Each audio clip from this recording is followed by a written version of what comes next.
I'm Deborah. Been married to Tom for over 5 years and working at a travel company since forever, it feels like.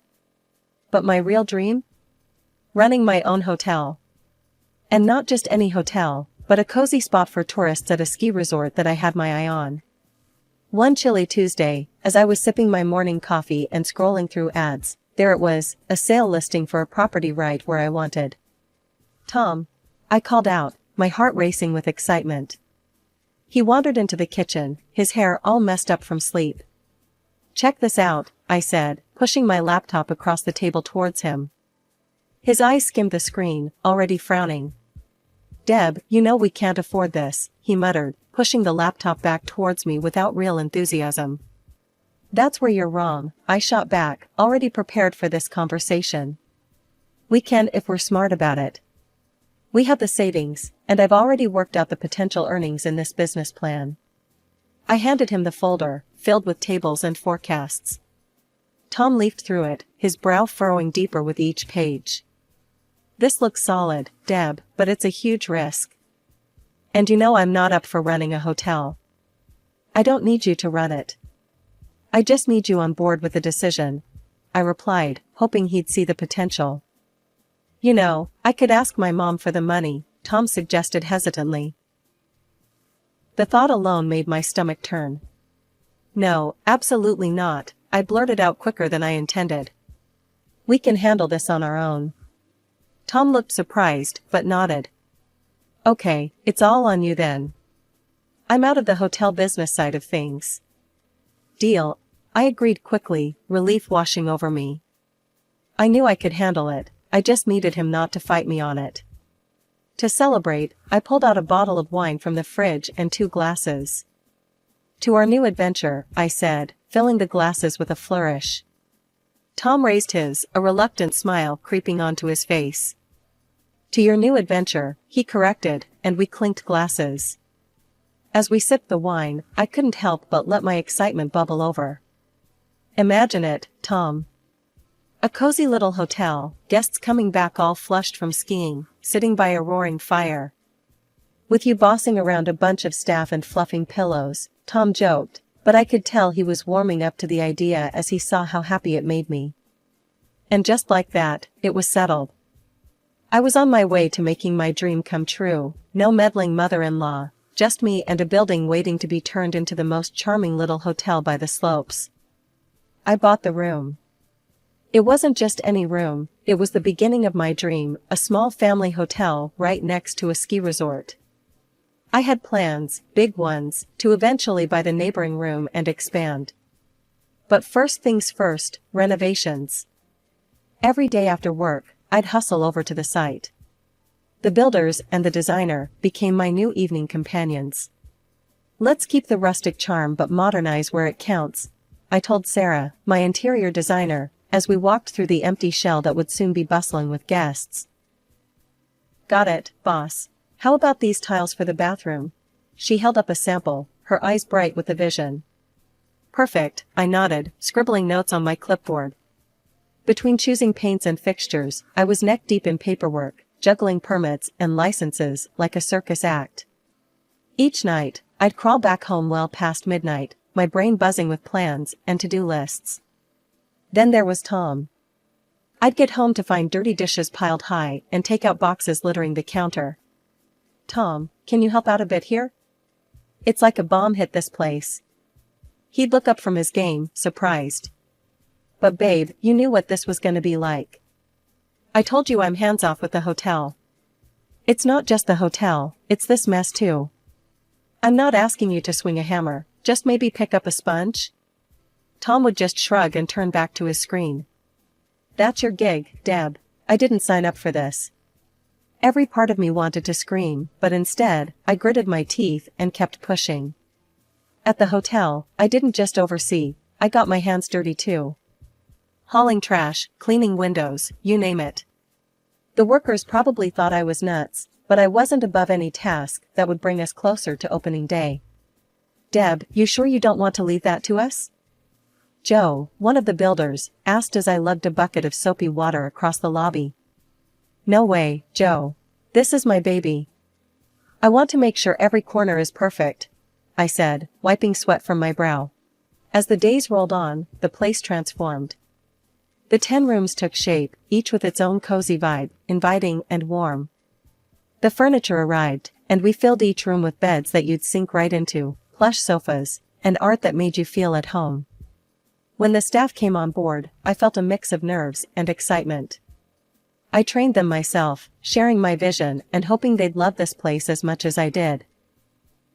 All booked up for opening weekend, boss, Jenny, our new receptionist, beamed at me one evening.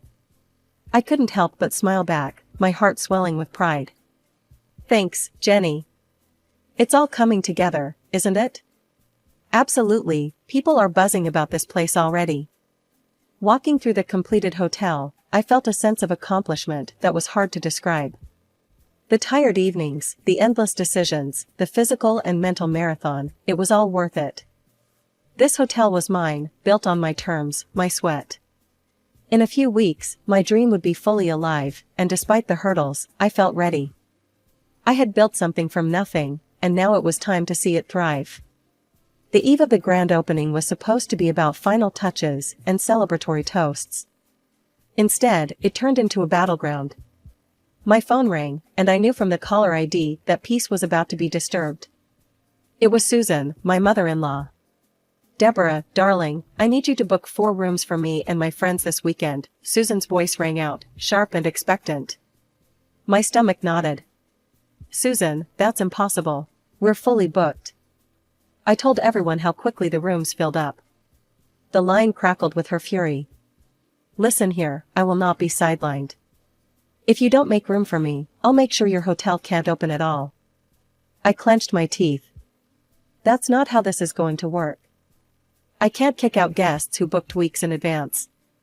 She hung up with a huff, leaving me staring at my phone in disbelief. The next morning, as if on cue, a municipal commission showed up unannounced. A troop of clipboard-toting inspectors began their march through the hotel. They checked every nook and cranny, the kitchenette, the doors, even the parking lot dimensions. My heart sank as they wrote note after note, their expressions unreadable. By the afternoon, the head of the commission handed me a list of violations. Fix these by the opening, or face hefty fines, he warned before they all filed out, leaving a thick air of tension behind. Barely an hour later, Susan called again, her voice dripping with venomous pleasure. Heard you had some visitors today. Funny how things work out when you don't play nice. My grip tightened on the phone. What are you saying, Susan? Oh, come on, Deborah. You're smart. Figure it out. I have my ways and my connections. Give me those rooms, or things get worse. I was seething. I relayed the conversation to Tom, hoping for some semblance of support. Deb, just give her the rooms. It'll be easier for everyone, he said, his voice irritatingly calm. Easier for you, maybe.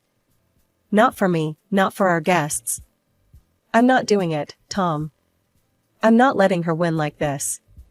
He didn't argue further, but his silence spoke volumes. I spent the night poring over the commission's notes, determined to fix everything on my own terms. I called contractors, adjusted schedules, and rerouted some of our opening budget to cover the unexpected fixes. Every action was a defiance, a declaration that I wouldn't be pushed around. As the contractors buzzed around, fixing each item on the list, I couldn't help but feel a twisted respect towards Susan's ruthless tactics. She knew how to play dirty, but I was learning fast how to clean up and stand firm. The sun hadn't even fully risen yet, and there I was at the hotel, double-checking every little detail. In just a week, we'd be opening the doors to the public, and everything had to be perfect. I was adjusting a crooked picture in one of the hallways when the front door slammed open. The echo was ominous enough to set my nerves on edge. I turned around and there they were, Susan marching in like she owned the place, with Tom trailing behind her, looking like he wished he were anywhere else. Deborah, show me to the rooms. I want to choose the best one for my stay, Susan commanded, her voice cutting through the quiet morning air. I stood my ground, feeling a mix of anger and dread swirling inside. Susan, as I've told you before, we're fully booked. I can arrange something for another time, but not for the opening. Her face twisted into a scowl, and before I could react, her hand struck my cheek. The slap echoed off the walls, and a sharp sting radiated across my face. I stumbled back, hand to my cheek, shock overtaking me. Tom, my husband, the man who was supposed to have my back, just stood there, eyes averted. Tom, I cried out, my voice a mix of pain and disbelief. Susan was relentless. You ungrateful little thing. I've given you so much, and this is how you repay me? I helped you buy your apartment, your car, even this hotel. I demand the respect and recognition I deserve. My mind reeled. What money are you talking about, Tom? I turned to him, seeking some semblance of truth in his avoiding gaze. He swallowed hard, his voice barely a whisper. Deb, I didn't have the money when we bought the apartment. I took it from Mom. And I asked her for money for the hotel too. I thought it would help. The room spun around me as his words sank in. You used your mother's money without telling me? You lied to me? Susan smirked, a cruel satisfaction in her eyes. Yes, and now I'll make sure I get what's mine. I'll sue you for half of this hotel. It should rightfully be mine. With those harsh words, she turned on her heel and marched out, Tom following like a shadow, leaving me alone with my betrayal and a throbbing cheek. I leaned against the wall, trying to process the storm of emotions. How could Tom do this to me? How could he not only lie about the money, but let his mother attack me and not defend me? Once the initial shock had passed, anger took over. I wasn't going to let Susan destroy what I had worked so hard to build. I pulled out my phone and texted my lawyer, asking for an urgent consultation. Later that day, I received a text from Tom. Staying with Mom for now. Need some space. It wasn't unexpected, but it stung nonetheless. His absence made it clear, he was avoiding the fallout from his mother's actions and his own inaction. As I lay in bed that night, the realization that my marriage was over settled in with a deep, painful certainty. Tom had chosen his side, and it wasn't mine. The silence of the room echoed the emptiness I felt inside. But amidst the heartache, there was also a strange sense of relief. I was free from the pretense of a supportive partnership. Now, I could focus on my hotel, my dreams, without the burden of familial betrayal. The morning light was just beginning to fill the office of my lawyer, Mark. The heavy drapes parted slightly, casting long shadows across the floor. I was perched anxiously on the edge of the chair opposite his desk, recounting the latest threats from Susan and her claim on my hotel. Deborah, let's look at the facts, Mark said, flipping open the folder I had handed him. Inside were the financial documents and the prenuptial agreement Tom and I had signed before our marriage. Based on this prenup, any property registered solely in your name remains yours in the event of a divorce. I nodded, following his finger as it traced the lines of legal jargon that suddenly felt like a lifeline. And the hotel is in your name, correct? Mark confirmed, looking up. Yes, all the paperwork, the licenses, everything's under my name only. That's good. It's very unlikely Susan's contributions, if any can be legally proven, would give her a claim strong enough to override the prenup. He reassured me, his tone confident. A wave of relief washed over me, loosening the tight knot of anxiety in my chest. So, I can open the hotel without looking over my shoulder? Legally, yes. Just keep everything documented, and let's hope it doesn't come to a family showdown. Mark gave a supportive smile. The reassurance from Mark bolstered my spirits, just in time for the grand opening. The day was a whirlwind of activity. I was at the hotel early, helping Jenny prepare for the influx of guests. The lobby buzzed with excitement and nerves. It was the culmination of so much hard work and dreams. The first guests started arriving, and the day slipped into a pleasant rhythm of greetings and check-ins. That peace was shattered by a call from the front gate. Mrs. Thompson, you need to come out here, the security guard's voice crackled over the radio. What's the issue?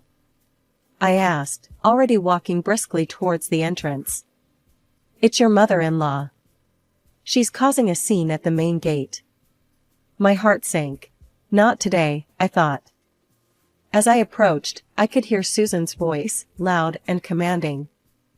I am the owner of this complex. You will let my car through this instant, she demanded, gesturing wildly at the bewildered guard.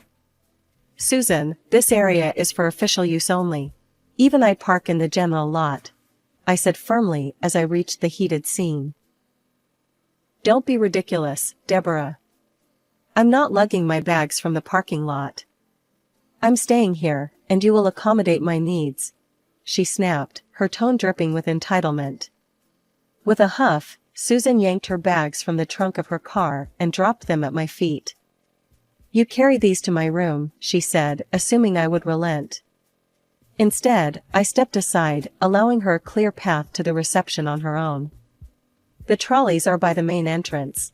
Feel free to use one, I suggested, gesturing towards the hotel's front doors. Susan glared at me, her face turning a shade redder. Without another word, she turned and stormed off towards the reception, leaving her bags behind. I followed at a distance, to ensure she didn't cause any further disturbances. However, as soon as Susan reached the reception desk, she erupted. I can't believe this.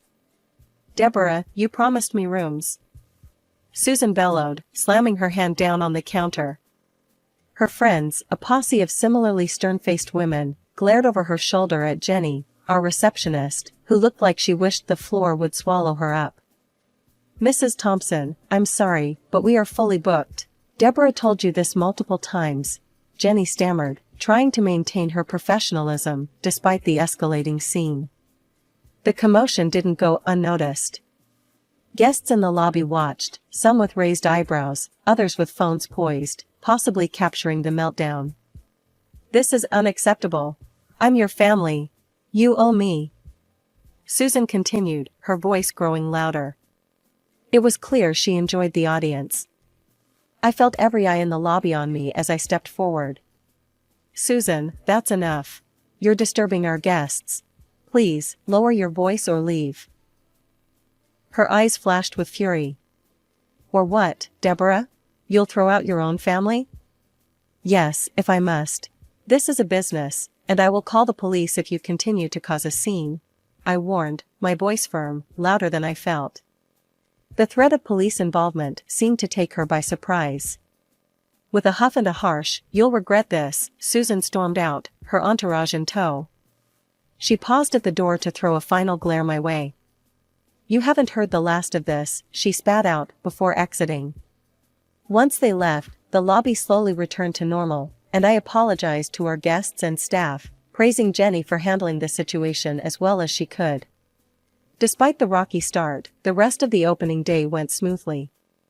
Positive feedback from guests and a flurry of new bookings uplifted my spirits. The hotel, my dream, was finally alive with the buzz of satisfied customers and the promise of success.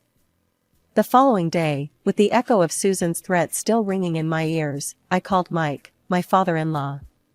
I hadn't wanted to involve him, but things had gone too far. Mike, I need to talk to you about Susan.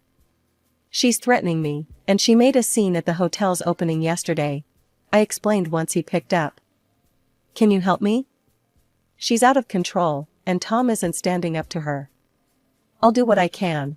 My ex-wife respects very few things, but my interference might just sway her. Hang in there, Mike promised, his tone reassuring. We ended the call, and I felt a flicker of hope. Maybe Mike could get through to her.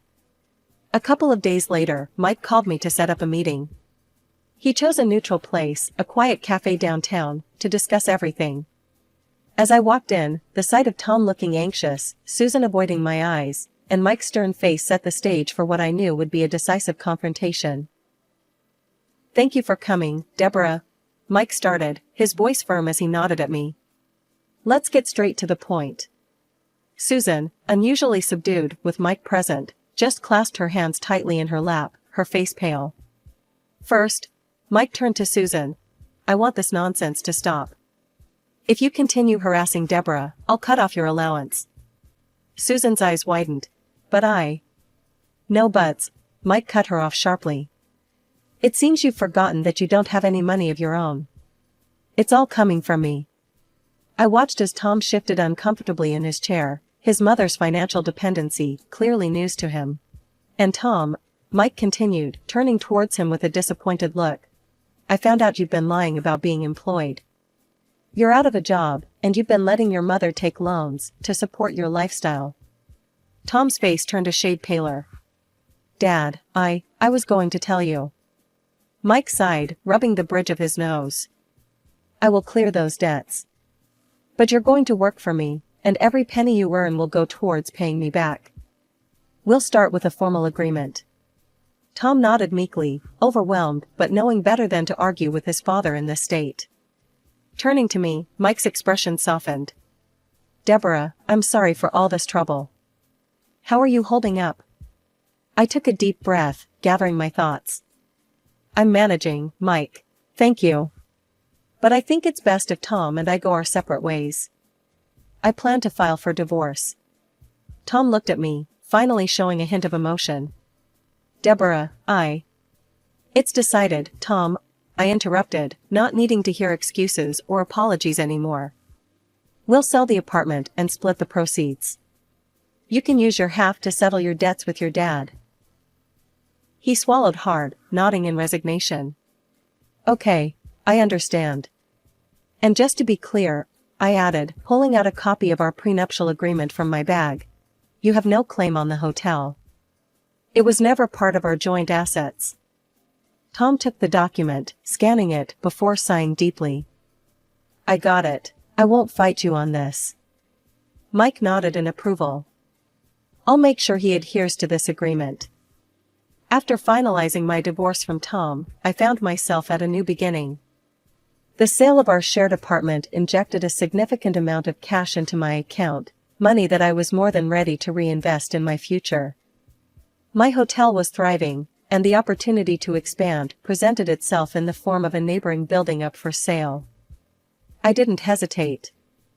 I'm telling you, this is the perfect spot for those family suites we talked about, I explained to my contractor over the phone, my eyes scanning the blueprints spread across my desk in the hotel's back office.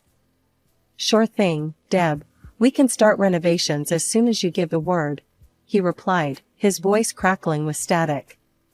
As for my personal life, it had settled into a calm I hadn't felt in years. The divorce, while painful, was a clean break. Tom now worked for his father's company, and according to Mike, he was paying back every penny of his debt through his salary. Mike was strict with him, no more idle time spent on games and frivolous spending. Deb, I just want to make sure he learns something from all of this, Mike confided during one of our regular calls. He was the only link I still maintained with that side of the family. I hope he does, Mike. For his own sake, I replied, genuinely meaning it. Mike had always been good to me, and it felt right to keep that bridge intact. As for Susan, well, the last I heard, she'd managed to pay off some of her debts, but trouble never did seem to stray far from her door. A friend who knew her told me she was already sinking into new loans, always playing catch-up with her lavish lifestyle. Can you believe she started begging Mike again? My friend gossiped over coffee one afternoon. I can believe a lot of things about Susan, I chuckled, shaking my head. I'm just glad it's no longer my circus. Life at the hotel was bustling. The new building project was well underway, and the excitement of expanding, of creating something that was entirely mine, filled me with a sense of purpose I hadn't realized I'd been missing. Each decision, from the type of curtains to the layout of the kids' play area, felt like a piece of a dream I was piecing together, day by day. One late evening, as I was locking up, Mike dropped by unexpectedly. He glanced around the busy lobby with a smile. You've really made something incredible here, Deb. It feels good, you know, building something lasting. Anyway, you're part of the reason I made it through. So, thank you. Mike waved off the thanks with a chuckle. All I did was stand back and watch you handle it all like a champ. Just make sure you keep a room available for me from time to time. You've got a lifetime pass, Mike, I assured him, and we both laughed, the sound echoing slightly in the quieting hall. As he left, I turned back to my hotel, the lights of the lobby casting a warm glow through the darkness. It was more than just a building, it was a testament to a journey of growth, of battles fought and won, and the promise of new adventures just around the corner.